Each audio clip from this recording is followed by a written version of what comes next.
beginning is a very delicate time. Live narration. Know then that it is the year 10,191. Might as well be the year 26,392, that sounds so far away. But I'm not much for year measuring contests. In this time, the most precious substance in the universe is the spice melange. The melange spice was important in this time. Exposition goes on for all the some time. Also, I would like to send George Lucas for using scrolling words instead of Virginia Madsen to introduce all the Star Wars movies.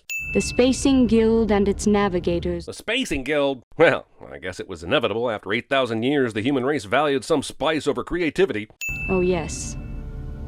I forgot to tell you. No, you didn't. You're about to tell us. Forgetting would be if you showed up a half an hour late after we all sign off from this galactic Google Hangouts you're using. Who have long held a prophecy. It can't be a sci-fi fantasy film if you don't have a f***ing prophecy. Also known as Dune. Roll that spicy credit melange! Music composed and performed by Toto. A secret report within the guild. Movie exchanges Virginia Madsen with an expositional computer that continues the ongoing narration and expects us not to notice. Oh my god, what kind of asshole do you have to be to enter someone's house with the train from Snowpiercer?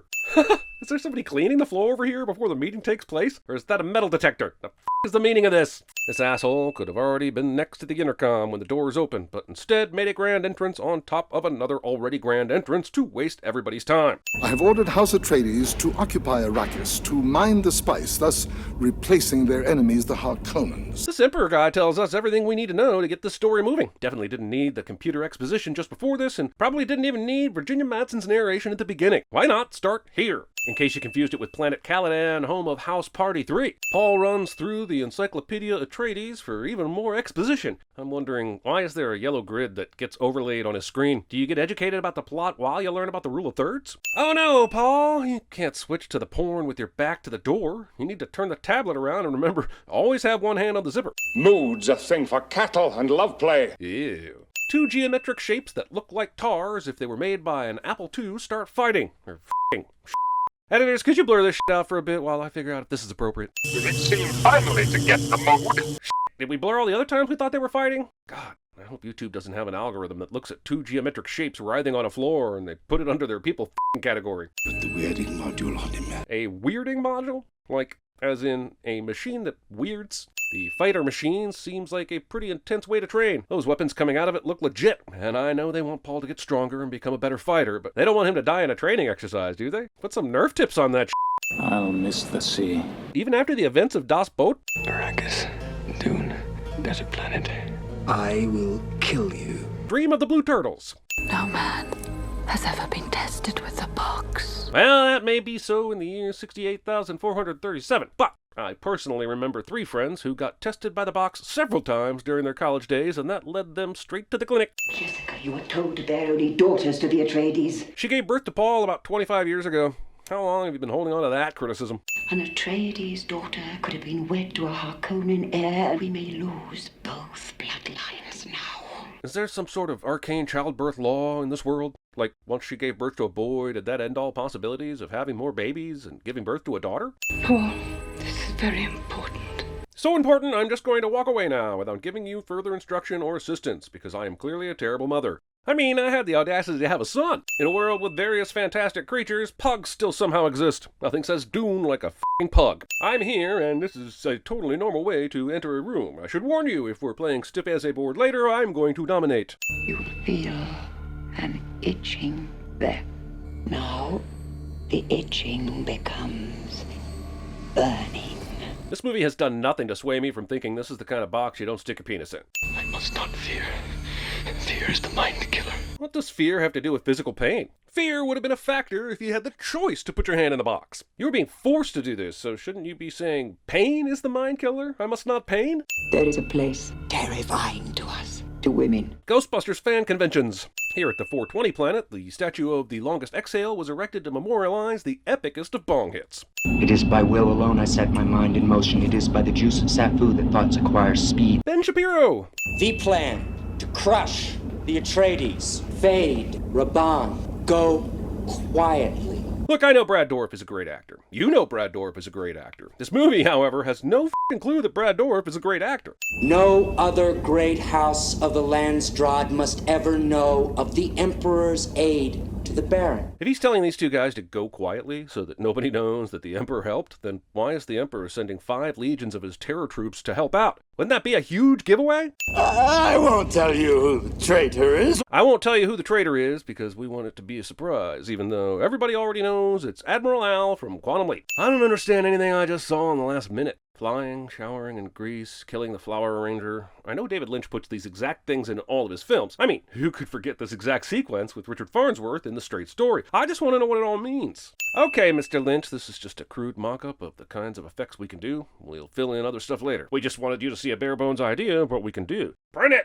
But, Mr. Lynch, we haven't... I said print it! So, in this scene, we get to see how the space travel supposedly works. Except we don't. Because it's a bunch of stuff we don't understand shot close up. I could have done without seeing any of this, and it would have been fine. Let's make sure we get every single step down these stairs. It's not like we're 42 minutes into the movie and nothing has happened. Glad that's not the case. House Atreides took control of Arrakis 63 standard days into the year 10,191. Now I need to know what qualifies as a standard day. Are there other types of days that you have to account for? Are there unconventional days? Wacky days? This is so that humans can understand that this means a little over 2 months. You've really thrown a monkey wrench into this by adding standard to it. Sir, we've found and removed another sabotage device. I think it'll go up now, sir. I'm sure this would be thrilling if I had any f***ing clue why there were sabotage devices planted in the first place. I guess I should have read the book first. Reading. House shield activating. How the f*** does this qualify as a shield? In a world where aircraft are flown as commonly as we drive cars, how is this any kind of protection? The reclaimed water circulates to catch pockets from which you can drink. Drinking water that has been reclaimed from the body and dumped into a suit pocket. Flying through the shield when you can fly above it. Why is this shield? Dust cloud ahead, sire. They didn't make him captain of the Enterprise for nothing, folks. The carryall will come and lift off the spice harvester. Why does this very important spice mining operation have to rely on a transport to get out of there just in case a worm attacks? Why wouldn't the transport already be there? Why wouldn't you turn the spice harvester into a transport? You can't tell me that the entire universe runs on spice and then tell me they can't figure out an easier way to escape, especially if worm sightings are this common. We're gonna be heavy, sire. Sounds like something that's gonna be important, doesn't it? It isn't. Spice. Pure, unrefined spice. But which one are you smelling? Ginger? Scary? Baby? I bet it's ginger. Yeah, it's definitely ginger spice. Wait. Glory holes. Can't get me if I don't move. It's too dark in here for it to see clearly. Not pictured, a dark room. Who is operating that thing? The more important question is, why does this movie need so much inner thoughts narration? Some of it is fine, but the some that isn't is telling us stuff we already know the character is thinking. Here, it even sort of breaks what could be a really tense scene. Still. The technology in this film is absurd. The very idea that you can make a silent robot assassin like this and somehow trick it by not moving is ridiculous. It's what have killed me. I was his target. He went to the motion. Why are you shaking your head? Doesn't that mean it would have killed her? Hell, you even said so earlier when your brain was talking to us. I could shout for help, but it would kill whoever opened the door. And with this shielding, we are impenetrable. Just a minute ago, this asshole was worried about how they kept finding sabotage devices around the shield too easily, suggesting that those were easy to find because they might be a diversion. So why is he so sure the shields are good now? Sleep well, my son. Normally these would be my inner thoughts, but I decided to say this out loud even though you are sleeping and taking a risk you don't sleep well. Jessica, what is wrong? Forgive me, my beloved concubine. The thin red Dune. You were already dead. But you'll get close to the Baron before you die. You'll be tied and drugged, but you can still attack. Yui's plan is to get the almost dead Duke in front of the Baron so the Duke has a chance to kill him, and this is a terrible plan. Trojan horse doesn't work if there is no one else in the Trojan horse and the Trojan horse is on the verge of death. Is he holding the goddamn pug? He's holding the goddamn pug! I want to spit once on your head. Spitting on someone's head without explicit consent. I wish this was Paul. That's a really weird way to say Stuart Copeland, but point taken. I knew Yui's wife. I was the one who broke his imperial conditioning. Why is everyone in a particularly sherry mood during this attack? Who cares? Why does she need to know this shit? What are your orders, fighter? Does this actor have an awesome agent or something? Did you need to give him an extra line? Why can't we just go straight to Brad Dourif giving this guy orders instead of him asking first? The worms will destroy the evidence. Their bodies must never be found. And I'm going to give you some odd hand signals that don't match what I'm saying, even though you are not hard of hearing, because this movie is f***ing bonkers. What's the point of this armor if a knife can smash the glass and kill someone so easily? Now I'm wondering why more people aren't using this Tron armor during this attack. Why would you go into battle without it? It literally stabbed this traitor in the back, symbolizing obviousness. Yui's sign. He's left us still suits. Good thing that worked out so nicely. What if Lady Jessica remained unconscious the entire trip, or just didn't see the symbols? Those are very small symbols. F***ing Yui. A poisoned blade. I wonder what Sins videos would be like if they could read my thoughts. Probably not a good idea. Jessica. Shouldn't at least one of the Duke's teeth be broken or missing after he cracked a poisoned tooth and sprayed that poison everywhere? The second moon. Movie is 17% Paul observing and thinking out loud about his observations. Why? Why do they want me killed? Why are we seeing this vagina dentata while we're hearing Paul's voice? This movie quit giving two f***s about logic quickly. Never one drop of rain on Arrakis. Glad we understand the climate limitations on Arrakis better, but what the f*** does that have to do with anything? You carry my unborn sister in your womb. Spying on your mother's womb. We have to get to that mountain of rock. Who says that? Why wouldn't you just say, we have to get to that mountain, or we have to get to those rocks? I'll plant this thumper. That should divert it. It doesn't, which is kind of weird, actually. Even if he and his mom f*** up running to the rock, it should do something to divert the worm, right? Remember, walk without rhythm, and we won't attract the worm. Oh, is that all we have to do? Good thing I know how to walk on air. That's really going to help me out. The worm attacks in slow motion when the main character is in its sights. Paul falls for what seems like exactly 13 seconds, hitting rocks on the way down, and he not only survives this, he doesn't even break any bones. His suit is way more awesome than we were told earlier. What's happened? Why did it leave? Someone started another thumper. Yeah, but the worm didn't go after your thumper at all. Why did that one work and not yours? Ah, sudden big Ed Hurley. I am Chani, daughter of Liet. That probably means something to somebody, but not anybody who's watching this movie. You have strength. Figures. He's the one who ran away, and his mom did all the dirty work. Now that everything's cool, Paul is the one they admire. Paul's eyes are not blue here, even though they were in the previous shot. I'm more curious why they would have been blue in the first place. He's had very little exposure to the spice, so they shouldn't change colors yet. Either way, these are eyes of lies. What do you call the mouse shadow in the second moon? We call that one Muad'Dib. This name comes from something that is so specific that it's ridiculous. I would have removed all the sins if the Fremen called that mouse shadow little And your mother shall be a Sayyadina among us. It means equal work for less pay. We shall change the face of Arrakis. This proclamation deserves the weakest horn we can find. Thank you, Cecil. Steamy Sting stands, stares, and stretches stupendously, stripped and stacked. Lovely fate. Am I reading into this correctly? That the Baron, the only outwardly gay character, is supposed to represent evil? And that's not a coincidence? And isn't that pretty f***ed up? Guys, I know this will come as a shock, but I no longer have any idea what's going on. Am I the one? So far, you've already gone through a pain test that no man has ever passed, and you can see things people don't. You knew that your followers would call you Muad'Dib, even though you didn't know that's what they called the mouse shadow on the second moon. I don't know what you need to confirm this question, but can someone please confirm it so I don't have to hear it again? By milking this smooth little cat's body, you receive your antidote. Guys, we did it. We found the most random evil task ever assigned in a movie. Stilgar, your leader, has asked me and my mother to teach you the Weirding Way, to crush the Harkonnens. It's also amazing how this movie set up the Fremen as this race of people who don't give their loyalty freely or quickly. But 10 minutes ago, Paul and his mom were about to be taken prisoner, and now he's addressing their entire army and already has a steady girlfriend. Corba, cut it. Movie has time for this. Doing a Weirding Way demonstration in an enclosed space. Muad'Dib.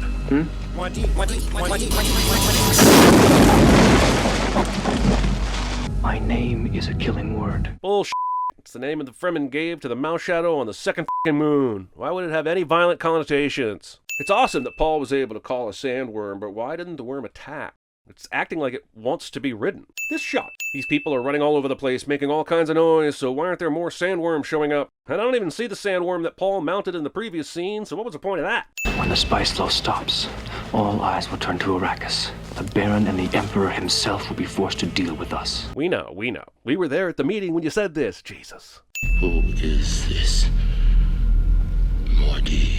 It's a fair question, but how did any of Robin's men even know the name Paul was using? Was Paul on the battlefield shouting, "I am Muad'Dib," over and over? I think I saw this show in Vegas once. It definitely could have used more sand. In the 2 standard years that followed, 2 years? Haven't they not won already? Paul's sister Alia matured at a frightening rate. But luckily, she was imprinted by Jacob, and she was able to save the human race after her father sent her a message through the Tesseract bookshelf. Choosing to have a quiet moment amongst friends with sand blowing in your eyes and explosions and fighting happening happening all around you. Hug when you get back to the shelter. It's the first rule of combat, or at least it should be. That's why they want me killed.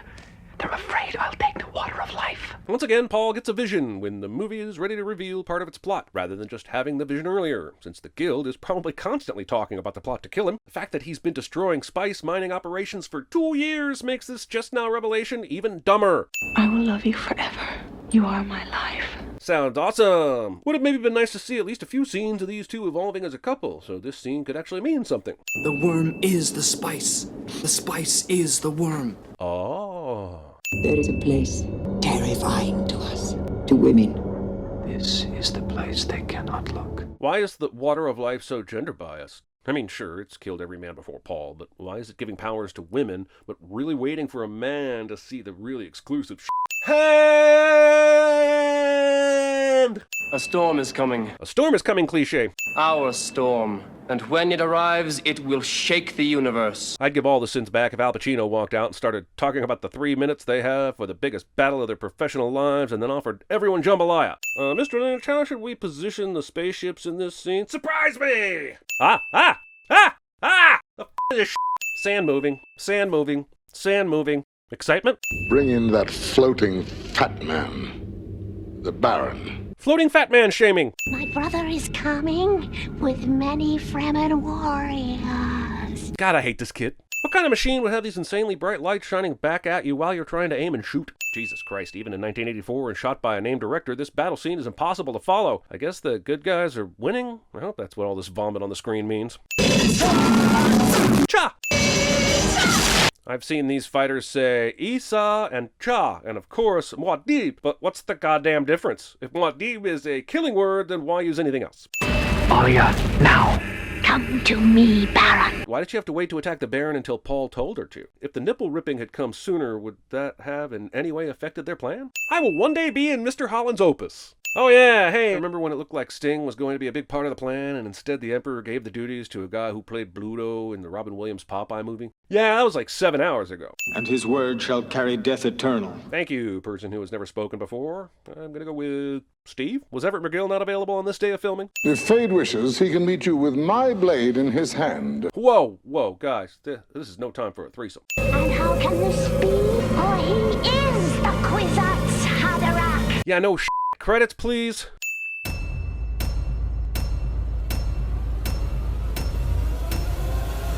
Because we are food for worms, lads.